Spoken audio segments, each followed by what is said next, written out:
a man who had been captured behind the enemy lines in a war and was sentenced to be killed, or another option. He said, tomorrow morning at 6 o'clock, you can face the firing squad, or you can go out this door over here. What's out the door? He said, no one knows, just unknown horrors. The next morning, he selected the firing squad. After the shots rang out, what's beyond that door? And he said, freedom. But very few people would select to do it because it's unknown. A lot of people never do the things they want to do. A lot of people stay on jobs where they're miserable. Is your job making you sick? I'm not preparing the blessing for you. I'm preparing you for the blessing.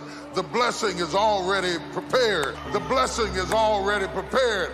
Eyes have not seen, ears have not heard the things that God have prepared for them that love it. Your blessing is already ready. It's already in place, that God isn't fixing it up right now. That the work doesn't have to be applied to where you're going. The work has to be applied to you so that you can handle what you gotta handle.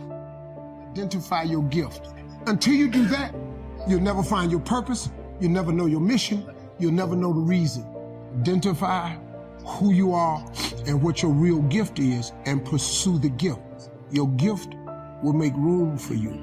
Your gift is like a tree trunk. Your gift is the trunk of a tree. On a tree, it has many branches. Comedy, that's my tree trunk. Your career is what you're paid for. Your calling is what you're made for.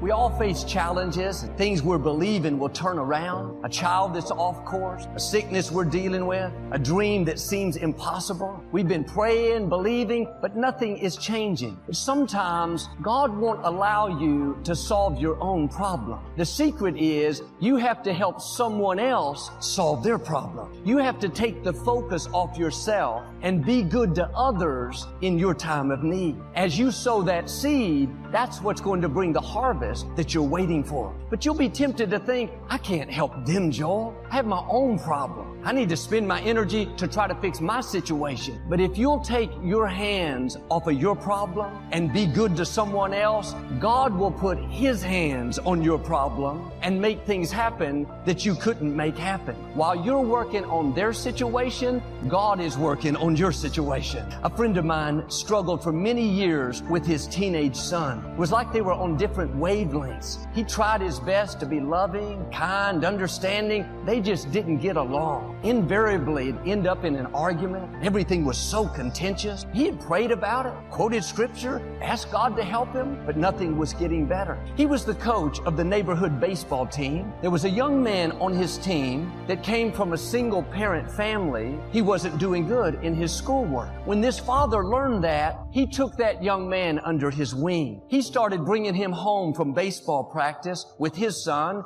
and he would help him do his homework. He tutored him, mentored him, became a father figure in his life. And that young man looked up to him, admired him in a great way. About 6 months after this father started doing that, his relationship with his own son began to improve. They got closer, started doing things together. Today, they're the best of friends. You can't keep them apart. The secret to solving his problem wasn't in praying more, wasn't in working harder. It was in helping someone else solve their problem. The scripture says, when Job prayed for his friends, his healing quickly came. Don't you know how many times Job prayed for himself when he wasn't feeling well? God, please restore health back into me. God, please free me from this pain. And that's good. That's releasing your faith. I'm simply saying, don't stop there, because there are times your breakthrough is connected to helping someone else get their breakthrough. Now, maybe you've been praying diligently, standing in faith so strong, but nothing is improving. Now it's time to go be a blessing. Look around. Where is a need you can meet? Go pray for that neighbor that's not not feeling well. Go encourage that coworker that's struggling. Go help that friend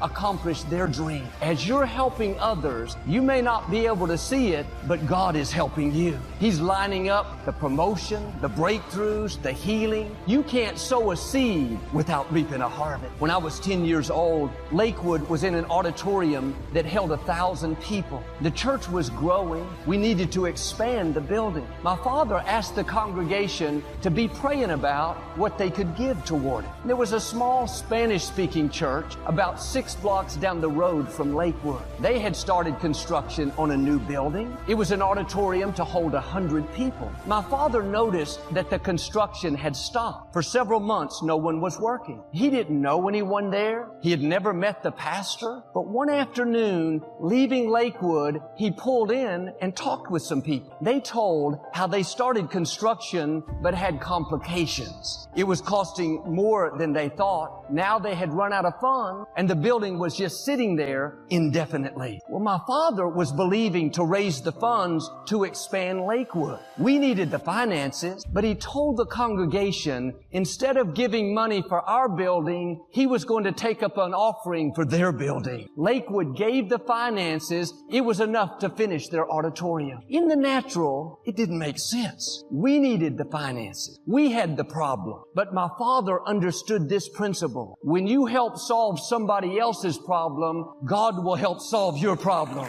Now, sometimes it's not going to make sense. Proverbs says it is possible to give away and have more. It is also possible to hold on too tightly and lose everything. God's ways are not our way. Everything in you will say, stay focused on getting out of my problem. Joel, I can't help others until this problem is solved. No, helping others is what's going to cause that problem to turn around. Giving your time, energy, resources, that's what's going to open the windows of heaven and cause your dream to come to pass. You would have thought giving away those funds would have kept Lakewood from expanding the building. It was just the opposite. The funds came in for the foundation. We paid it off. The funds came in for the steel, the lights, the chairs, the sound system. The building was built debt-free. No delays, no complication, and not just that building. Over the years, my father built building after building, expansion after expansion. He paid cash every time. He never lacked resources, never lacked the fund. I believe it all started when he helped that Spanish church. He had a need. He had a problem. He didn't just pray about it. He didn't just believe. He helped solve someone else's problem. When you make sacrifices to help other people's dream come to pass, God will make sure your dream comes to pass. Don't live only focused on yourself. My goals, my problems, my trouble at work. Get your mind off yourself and go be a blessing. Sow a seed. Doesn't have to be finances. You can sow encouragement. Go visit that loved one in the hospital. Cheer them up. Call that friend and speak life into their dream. Take that elderly neighbor dinner each night. Make an extra plate for them. The scripture says, when it's in your power to do good,